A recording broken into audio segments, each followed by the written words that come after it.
今天再来了一个2016年的 Kia Optima K5 2.0 NA 的，我们来做一个0到100测试。AC 关掉 ，Sport。OK， 准备踩完，有 kick down button 哦。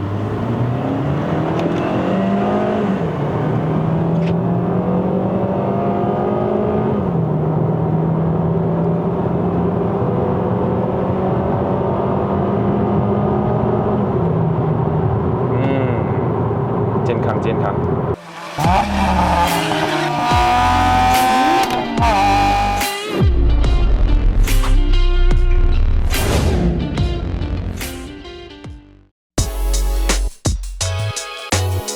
哇，早上的太阳真的是温暖而漂亮哈。Hello， 大家好，又是 Eder 的人，不是一个车评，只是标 V， 欢迎回到来 POV 跟丁冉冲上云霄系列啦。记得在我2年前的时候，已经试驾过一个 Kia Optima K5。Facelift 当时是一个车行的车啦，我也做了 walk around review， 还有 POV test drive， 然后0到100好像没有怎么测试到，然后我就没有办法拿上云顶嘛。看到影片那边很多人都有评论啊，都想看这辆车上云顶的表现是怎么样。这个2年后的今天，它终于来了。这个视频要非常感谢车主刷。如果你们记得我在3年前刚刚开始这个频道的时候呢，有试驾过一辆红色的 Proton Saga VVT Manual， 当时这个车主就借我上山，可是我上到半山罢了啦。他呢那辆车也拿来下过车帮，然后也拿来跑山。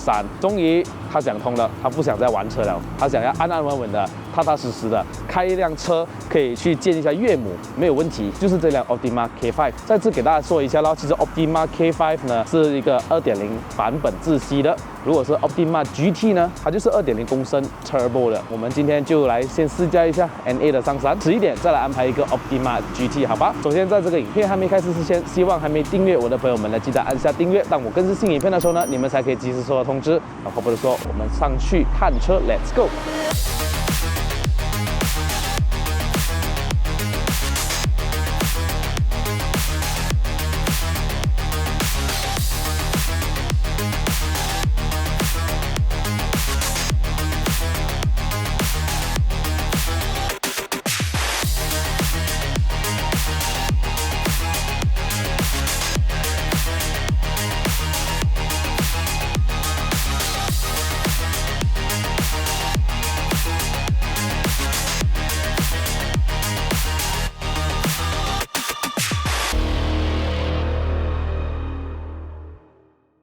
这辆是一个小改款以后的 Optima K5， 怎么看呢？就是先看一下它的 fog lamp， 雾灯方面是好像一个冰块的设计，4个灯的。然后小改款呢，就从一个脚刹呢变成了一个电子手刹的，还有配搭的 Infinity Speakers 啊。如果大家想看我之前做过 walk around 的 review 啊，比较仔细的话呢，大家可以看我之前的影片，点击右上角去看呢。我们今天主要是来试驾一下这辆车的性能在云顶山路上面是怎么样的。前麦花臣，后面是多连杆的设置。这辆车呢是全原装到完了。刷呢就改过了这套轮圈，来自于 Rexer 的，也是18寸的。这套轮圈会比原装来的轻，它的设计在 D segment 的房车来讲是蛮大一下的，所以前后都是一样的尺寸了哈。轮胎是2545R18，轮胎是 Goodyear 的 Efficient 轮胎，大概3根手指的高度啦。前面还是一个原装的单活塞的刹车卡钳。然后我看到这个边哦，字都被磨掉了，哇，刷一定是新厂烧口呢，所以它的前后啊都是有面对到这个问题啊，烧口呢啦哈。后面也是一样的尺寸的254518，一个单活塞的刹车卡钳。后面的大镜加了一个 spoiler， 哇，这个工作人啊，蛮多东西一下。内饰的方面呢，就保持着原装的皮革座椅，因为这是一个房车嘛 ，D segment， 之前也做过一次 review， 然后我其实蛮喜欢这辆车的这个木纹，其实不是真的木纹啊，它是塑料来的，可是做的是非常的年轻化的。如果你比起想当年这个年份的 Camry 啊，它的颜色真的是让我吐血的。这辆车的内饰是非常的年轻，刷呢就为这个车呢就升级了一个方向盘。它是卡本的啦，按键都是保留原装，它只是换了外面这个驾驶模式，可以通过这里来更换。这里是定速巡航啦，真的是很方便。我在驾驶的时候直接按就可以了，这个是这辆车的一个特点来的。Start 一下。那当你打着引擎之后啊，那个车的座椅就往前面推了。引擎关闭之后呢，它还会往后推，让你容易上下车啦。这辆车有电子手刹，6速的自排变速箱。还有换挡拨片，还有 Apple CarPlay 也换了这个唱机了的。可以了，我们去看一下引擎，打开引擎盖哈，风琴4踏板我的最爱，6粒 Infinity Speaker 喇叭，还有2组的记忆座位。有一个油压顶杆哈。这副引擎非常的安静哦，现在我还没有开冷气啦，不过你听到它的引擎声是真的很安静、很柔顺的一个啊。这就来自一个2.0公升的自然吸气的4缸引擎，代号为 CVVL NU。之前在 Pre-facelift 的那款呢，它其实是有2副引擎的，一个是旧款的，然后后来它更新到 NU 之后再做一个外观的一个小改款。这具2.0公升的自吸引擎，它可以产生165匹马力，还有198个牛顿米的扭力，还在4800转的时候才可以爆发最高的扭力峰值，再配搭这个6速的自动变速箱，以当年这个价钱、这个配置来说，它其实是赢了 Toyota Camry 还有 Accord 的。主要是现在二手价哈，这辆车是很值得、很划算。那个设计真的是很好看的，主要是它的价钱呢是比丰田、本田来的便宜的。同一个年份来说啦，配置呢真的是不错。最主要它有全景天窗、Infinity Speakers、电子手刹、换挡拨片，它的舒适性也是不差的哈。好了，那我们就说到这边，我们去试驾吧 ，Let's go。AC 关掉，我们开一点窗。还有天窗啊！好来，我们就现在出发。一打了 D 之后，它就会自动解除那个电子手刹。OK， 那这辆车有一个很方便的东西 ，Drive Mode， 我们换去 Sport， 那我们打去手动模式吧。那驾房车哦，虽然不是讲要拿来兜街啊那些，可是我很好奇，就是在驾一个 Optima G 这个 K5 哦，它的这个驾驶感受会跟日系车有什么分别？当然我们不要拿来跟这个德系车来比啦，因为很多人会怕买这个韩系车，是因为之前的前科是很多问题啦，spare part 找不到啦。可是坦白讲啦 ，Kia 跟 Hyundai 现在的都很 OK 了的。你看我朋友 Eric 驾得几开心啊 ，Kia Sorento， 而且他是专修的 specialist 来的。Alright， 那我一放 Sport 了之后呢，很明显感觉到那个方向盘变中去了的 ，OK， 然后这个是比较适合拿来驾山路的一个感觉，我觉得不错啦。这个如果你讲日常下的话，你会觉得不好驾，你还是放 normal mode 还是比较好一点啊。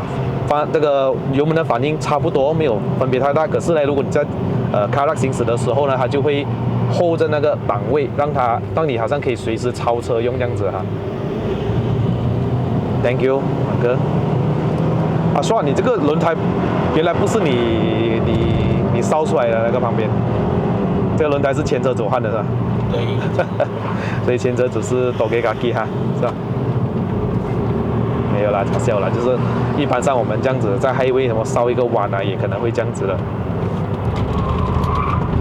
哦，大家不怎么美哦，会。哦，我明白那个。所以下一条轮胎打算考虑换什么？想要试的轮胎是什么？Yokohama V601啊。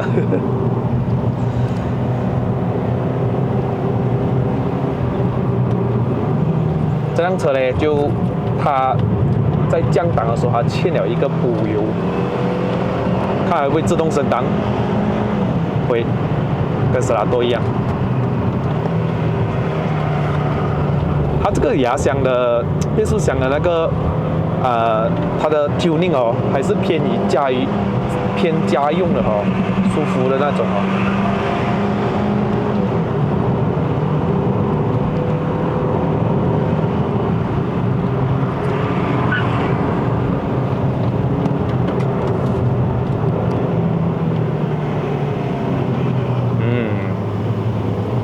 OK 啦，我感觉到降档的跟升档的，我一按下去它反应快的，不讲迟钝，可是在于它就是你在高转的时候，你降档它就会有那种顿挫感在了，因为它就是少了那个补油，就好像你今天驾一个美诺车这样，你如果降档没有补一点油的话，你会一降个压，你放 clutch 就那样子啊，那种感觉是这样。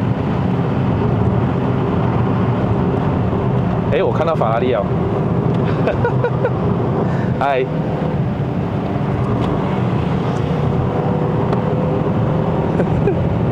好帅哦！那个灯是开那种开盖的。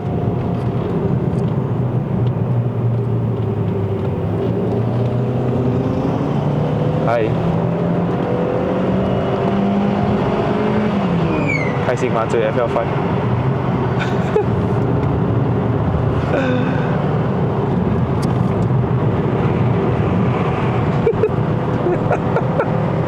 我觉得我有点不自量力哈。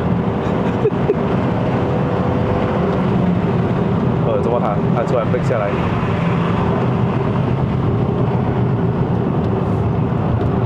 我觉得轮胎是真的不怎么美啊，是吧？我会抓稍左边弯的时候啊，右边还会跳啊，那个轮胎。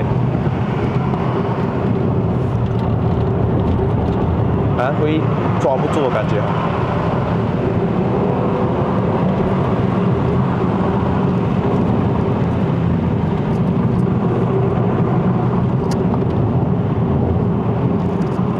那个 CV。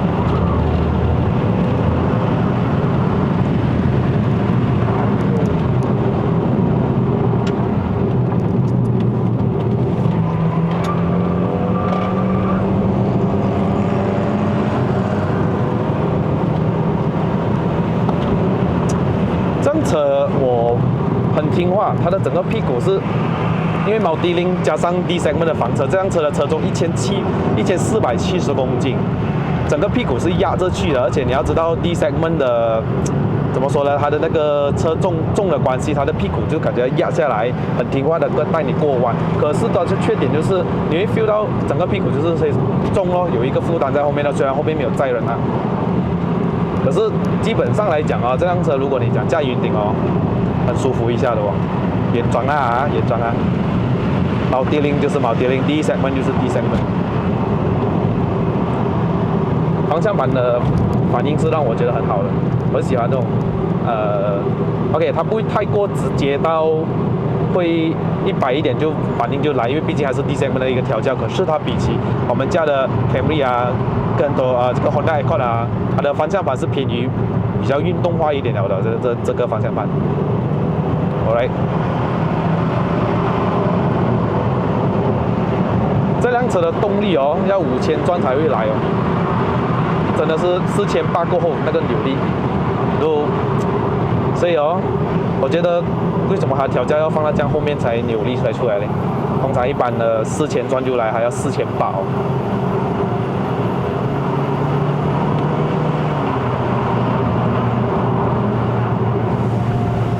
可是这辆 Optima K5 哦，它整个悬挂的调教呢，还有它的感觉哦，是跟Optima GT 完全不一样的，两个不同性格来的。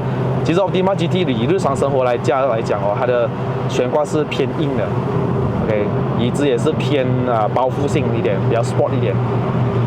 毕竟还是一个2.0 Turbo 啊，所以速度快了嘛，所以它的整个驾驶感觉哦不一样，车脚偏硬。不会硬到让你觉得不舒服啦，它会两者兼顾到了一个 balance 啊。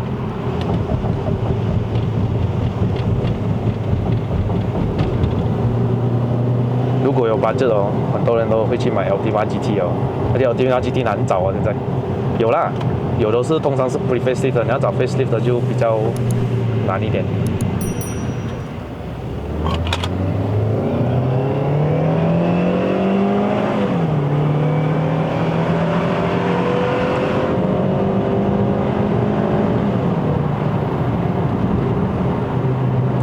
如果一个2.0公升的自吸有一个165 PS 已经是蛮高一下的哈。OK， 就现在的自吸的，因为它的压缩比的关系，然后加上科技啊，还有 direct injection 啊，所以缸内直喷弄到它的这个马力可以蛮大。你给我过先，你不要一直扒着右边啊，他现在想要进来。它边没有这样美啊，轮胎，好像一粒一粒这样啊，给它烧到前车左边的还好，左边轮胎，右边的反而。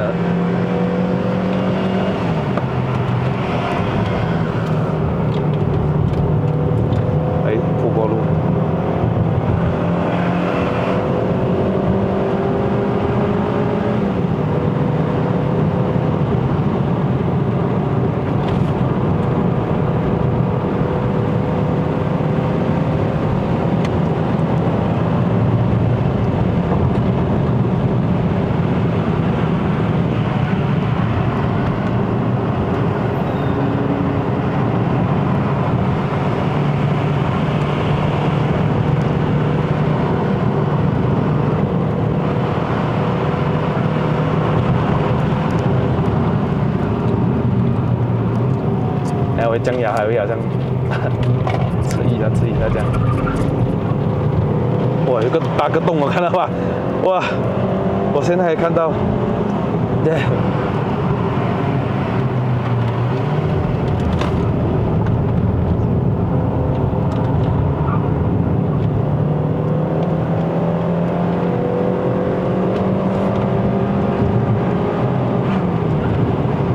OK 啦，它其实这辆车的tuning， 它的这个悬挂设置那些都是偏舒适跟听话的，很听话，那个屁股完全不会给你任何的反应，就是拖着去咯。就是其实它驾起来哦，很像 Camry 的，你知道吗？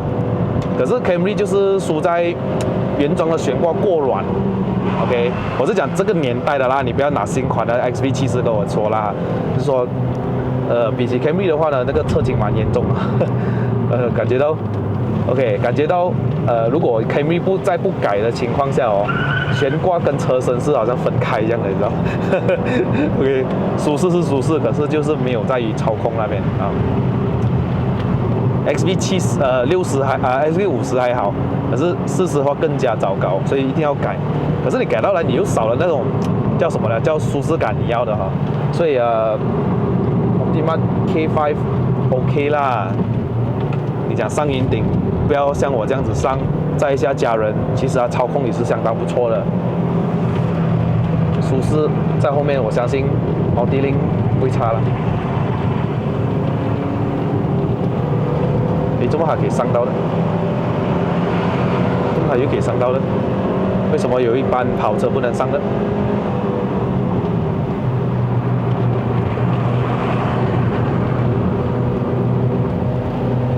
这个 GR Yaris 有一点特别，我讲不出它哪里，是不是它的 body kit？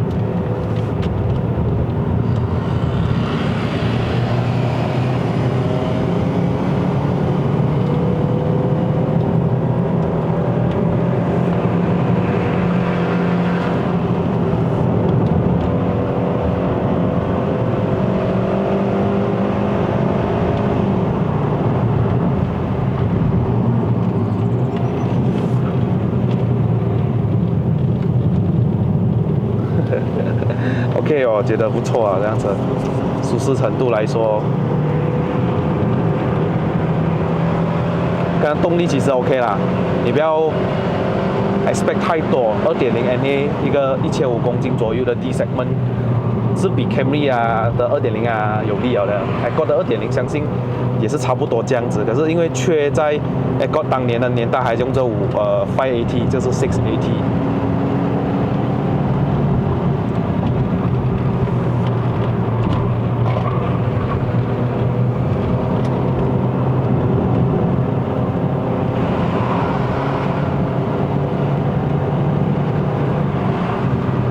说你这辆车买55,000啊？对，55,000。2016。最后一棒了啦，就是说还要出那个 Optima GT 的之前啊，就出这辆就是年份蛮新的一辆车哈，所以你们可能会考虑55,000值不值得买这个 D segment？ 我觉得在这个这么的年份，这么新的年份，然后它跟它的价钱来说呢，已经是无敌了的。你要知道泡菜车的缺点就是他们前车族亏很多，亏了这样多，然后你又得到你买回来这样的价钱，然后又得到这样的配置，何乐而不为呢？赚到！而且讲真的啦，很多人说这个 Hyundai 跟 Kia 很多电板的问题，其实 Kia Optima K5 OK 的，它电板，它Cerato 可能还会电板过热的问题，因为它的电板跟那个防火墙那边很靠近嘛，是不是？可是 K5 OK， 暂时没有讲很多电板的问题，这样基本上它的maintenance是很不会讲很难的哦。刚刚那个循迹系统的灯闪一下闪一下。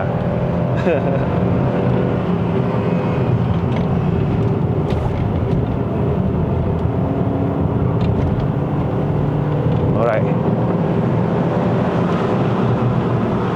这时候我们打开一下全景天窗啊，哇，爽啊！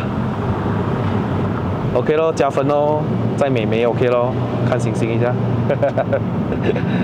欧巴啊！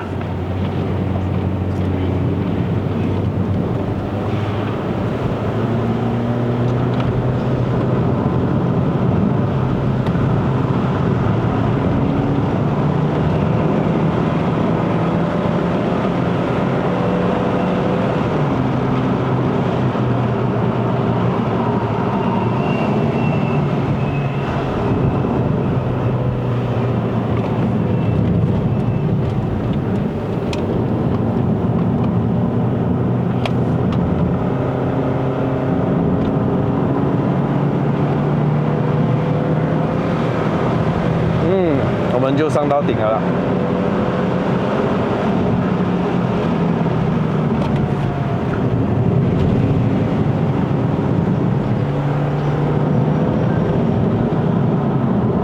OK 啦，这辆车，你讲韩国车哦，它会很好驾吗？你不会哦。你讲它不好驾吗？它又不会哦，它是中间的，你知道吗？OK， 中规中矩的一个啊，所以你就对于这辆车评语来说，我没有什么好讲这辆车，只是说，你如果以现在的价钱来说，55千，值得买的一个 D segment 啊，哈，我可以这样子讲啊，它不会差了，动力在街是够用，可是在云顶也是不错，它不会至于让你失望到这辆车不能去啦。可是因为它的扭力要在4800转，它才开始爆发最大扭矩，所以你尽量能够维持到5000转这样子上山是比较好上的。像平时你这样子驾哦，它过那个减速带的时候，它会容易靠到嘛？会，哦会哈，还是要慢哈。载的人不是更辛苦哦这样子。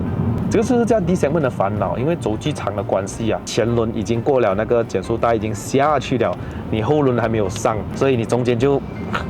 然后你也不能太快，因为太快的话，你前轮一下完，它的车身向下压哦，你的节气是中了。所以 Optima K5 哦，跟 Optima GT 是两回事。虽然是 Optima 的 family， 可是它整个性格加起来完全就是不一样。这辆 Optima K5 是拿来家用 ，GT 呢就是可以家用之外，还可以给你一丝丝的热血，还会有那种 fake sound 啊，从喇叭出来啊，给你模拟那种。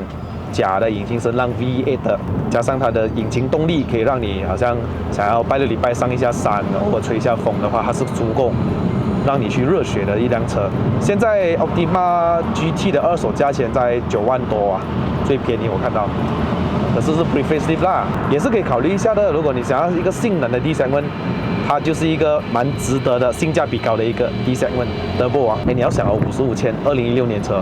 Camry 卖多少 ？Camry 是2012、2013哦 ，Accord 也是差不多这个价钱的，2013、2014啊。好的，那本期视频是非常感谢刷啦，我们就驾下来云顶试驾这个 Optima K5。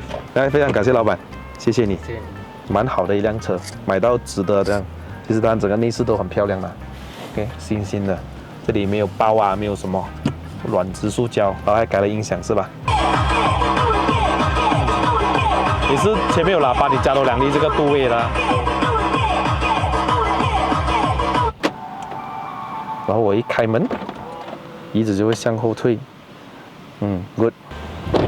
那我们这一次的这个 Optima K5 的试驾就到这。什么 ABS、EBD 那循迹系统我就不讲了，6个 airbag。如果想要买一个房车，这台车是的确不错的。但是如果你们还有预算的话呢，不妨考虑一下 Optima GT。那如果你说这辆车的乘坐感受呢，它其实不输给 Camry 的。当然最舒服是 Camry， 可是呢它也不赖。如果说操控的话呢，它可能会输给 Honda Accord。Honda Accord 的操控还的确好一点。再来一个更加操控好、动力更加好的车，它就是 Mazda 6。当然那个二手价钱，这个年份的话 ，facelift 啊有电子手刹那个 Mazda 6，我相信它的价钱不会这么便宜。你要想这台才5万5嘞，大概总结给你们知道 ，Mazda 6年轻、操控、时尚。动力想要驾驶感受好一点点，可是又只要成熟稳重一点 ，Honda Accord 咯。如果你们要耐用、要舒服，就是 Toyota Camry 了。年轻，价格便宜，又得到很好的配置 ，Optima K5。好吧，那各位，这个影片就到此结束。如果喜欢看我的影片的朋友们呢，不要忘了按赞、订阅、分享，还有打开小铃铛。我们下一个影片再见啦，拜拜。